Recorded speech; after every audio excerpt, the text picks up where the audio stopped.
Hi tubers and tubettes. I hope everybody's doing good today. The title of this video is called Feed Your Head. Remember that song, Jefferson Airplane? Anyway, don't let me digress. I was born in 1955, and that makes me what's called a baby boomer. Baby boomers were born between 1946 and 1964. And we were the largest explosion of babies ever, as far as I know. I don't think that's changed. Having said that, we have been the most targeted group of people for advertisers and for groupthink and for purchasing power and how to spend our money and the way that the media has done its best to influence us. And they've done a great job doing it because I bought into it hook, line, and sinker. And I won't speak for anybody else, but just about everybody else I observed my age did the exact same thing. And we were convinced that in order for us to have this complete, happy, fulfilled life, we needed to have the latest and greatest gadget, house, car, etc. In other words, these things that were coming along were going to make us happy and make us fulfilled. And in my case, they were going to validate me as successful or you know, whatever. And every decade that goes by, I watch. There's the 60s where there was the hippies, and there's the 70s where there was the disco craze, and the 80s when it was grunge, and the 90s was the .com, etc., etc. And it was like we were all like lemmings running towards the cliff every decade. And we just jumped on whatever bandwagon there was. I did. And those that are around me. I'm not talking for you. I never do. But, you know, it's just my observation is that we all just bought what was being sold at the time. The way we wore our hair, the kind of clothes that we wore, how we spent our money, what kind of food we were supposed to eat, what was going to, the cool place to be, the greatest appliance, the new type of TV. And so that was actually kind of benign compared to what I'm watching now, is that what's coming over the airwaves on the TV right now and what's coming in as information, I'm finding a radical shift to it. And I have found in my own life that the more of this type of information that comes in has a direct impact on my attitude and my happiness level. Because the things that I'm hearing about, reading, watching, observing, mostly on TV or on the news or even on something silly like Facebook feeds, you know, it's all got to do about some sort of issue that in reality I have zero control over. I don't have any control over the election unless I vote. That's the beginning and the end of it. I can talk all day about how great Donald Trump is, or I could talk all day about how bad Donald Trump is. Depends on which side of the fence you're on. But at the end of the day, it's just talk. And it's just, it doesn't have any impact other than, from my observation, to get all involved in all that, is to cause inside of me, or possibly you, I certainly have observed it in others that are really tuned into that kind of deal, hostility and anger. And again, for me, I would get a feeling of helplessness because I'm feeding my head with all of this information that I have no control over. About a month and a half ago, May and I moved into a new apartment. And guess what? We have a smart TV instead of, and we don't have cable. So I can watch the news if I choose to go on YouTube and watch a rerun of whatever program there is. But for the last month and a half, since I don't have cable and I can't just flip it on and there it is, which has been my habit all my life, really, I have found myself just kind of at an elevated state of thinking as far as my happiness. I don't have the same kind of disturbing feelings inside of me. And I got to thinking, what changed? And I couldn't put my finger on it. And it was the old saying, garbage in, garbage out. You know, as more garbage was being fed to me, because there is no real news anymore, the more garbagey I felt inside, the more I felt like I had ingested, you know, some bad food or drank some bad water. But it was affecting my thinking.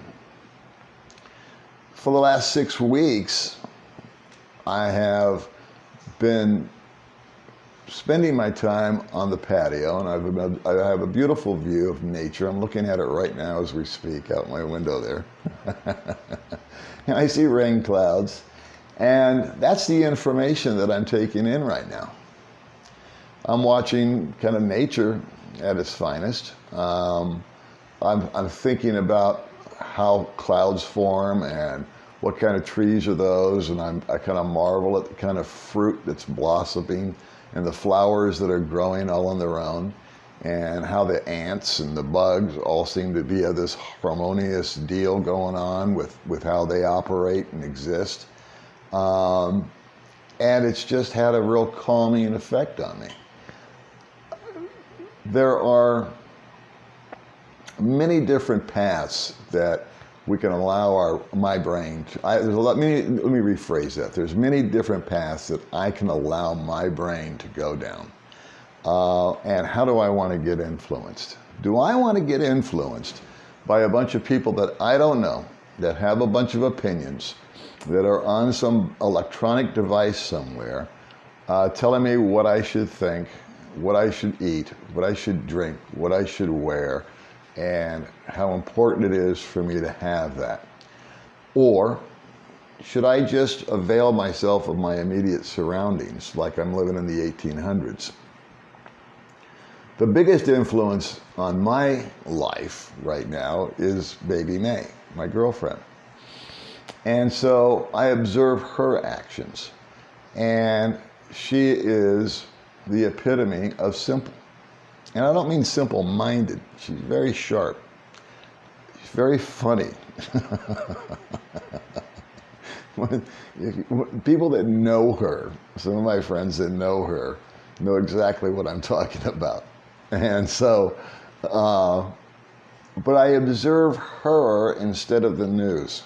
And every morning at 3 o'clock, I've said this before, but I think it's still important. Every morning at 3 o'clock, 4 o'clock, whenever she wakes up, she goes into the other room and she communicates with God, and she has prayer time. She's a believer.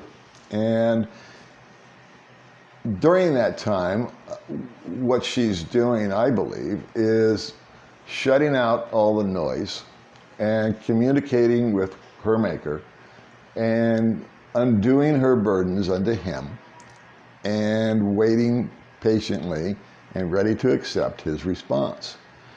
And I admire that because she gets all of this great positive information in complete silence, in quiet. Nothing's spoken. It's just letting go and letting the information come in without a word being spoken, undoing her burdens and putting faith in the response, be it yes or be it no. I've shut off the TV. I don't care. Facebook has become something that I post on, kind of to advertise her channel, my little channel, something that I think is funny, but I never get involved in all the COVID conspiracies or the political debates because they just create dissension. And I've got a lot more years behind me than I've got in front of me. And how do I want to spend it? Do I really, really, really want to go chase after something new, bright and shiny that's going to wear out in 5 years? No. Recently, my scooter broke down. And I've been whining and bitching about that for about 2 weeks now. I'm still trying to get it fixed. And I love my little gay scooter because it's all beat up and it's all old and not old, it's 3 years old. It's mechanically good except for some issue that's wrong with it. And I really just don't want to go out and buy a new bright shiny thing. When it looked like, I've got it being fixed right now, I think. And, but a couple of days ago, May and I were out and I said, you know what? Because we tried like 4 times to get this stupid thing repaired. And I said, we're looking at buying a new bike. And she said, yeah. And so we started looking. And I went into Honda and whatnot, which I knew was reliable. And I saw the basic bike that I need that really just works for me. Go from A to B. It's safe. It's within my budget, I guess. I could toss it down the old credit card. But it was amazing. Like a moth is drawn to light. All of a sudden I was wandering over and I was looking at the upgraded stuff. And I was looking at the other thing, thinking, yeah, I need that, I need that. And I kind of bitch slapped myself. It said, stop it. You don't need any of that. When I was leaving America the last 5 years, I was really disappointed in my fellow Americans. Because if you all remember during the recession, for the most part, millions and millions and millions of people lost their homes, lost their jobs, lost their money, and had to just, they couldn't get a job. I remember jobs would be posted for some knucklehead position somewhere. I mean, really, just a minimum wage job, which I'm no disrespect to minimum wage workers, I've been one. But, you know, guys with college degrees couldn't get that job. And there would be 5, 6, 10, 15, 20,000 job applicants for one job working at, I don't know, Best Buy or something. And then at that point, people were hanging on to their cars best they could. Gas had gone up to $5 a gallon. And so there was called pain at the pump.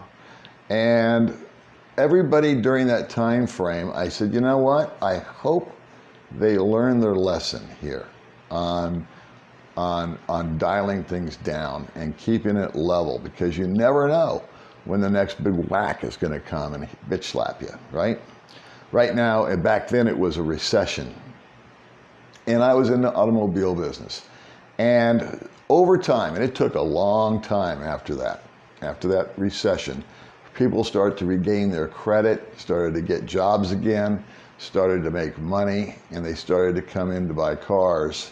And you know what? They had learned their lesson. They were looking at little cars. They wanted something small. They wanted something with fuel economy. They wanted something that didn't have a big payment. And those cars were zooming out of the dealership as soon as you could get them financed. But it didn't take long for the public to forget. And pretty soon, they were no longer interested in living small and having the economy car and the A to B car, because they only drive 8 miles to work anyway. And then they go to the grocery store, and that's pretty much it. But pretty soon, they were looking at the big SUVs, the big trucks. It had to have all the gadgets and the gizmos. Gas had gone from $5 to $3. That went right out their brain. And they started financing again and going into debt again. And the madness had just rebooted itself. And I guess I was feeling a little superior.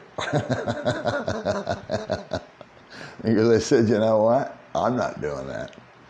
I'm not going to buy any new car. I'm not going to put ink up for $40,000 and have a $700 or $800 a month payment. No way, no way. You know, I'll buy a little used car. I'll buy a little putt-putt. I'll buy a hoopty. Because all I got to do is go from home to work, back and forth. came over here to Asia, and I was watching, you know, as the debt increased and people's credit cards were getting back up and the whole madness was starting all over again. And then along came COVID. And I take no joy in that, but now people are unemployed. People are worried about being evicted, and people are maybe going to lose their home, and it goes on and on and on. So I just wonder what the future is going to be like in 10 years. What information are they going to feed us? And what information are we going to choose to swallow and put into our mind? I know for myself, I have a friend, David, who's lived in China for the last 8 years. And they're doing all this stuff now with cameras and facial recognition. And we're all being watched. And it's all for the sake of marketing to us, selling to us, possibly controlling us in the future. I don't want to even think about that kind of stuff. I know it's there, but I don't have any control over it. So for me, when I went to go look at the scooters and maybe possibly buy another one, this, that, the other, I had consciously decided I'm going to buy the cheapest one that's available here. I've still got the bike in the shop. I still haven't given up, because that is really what I want to happen. I want it to get repaired. I want it to, if it sits there 3 or 4 days, that's cool. My neighbors graciously allowed me to borrow his bike if I need it. And that's the track that I'm going to stay on.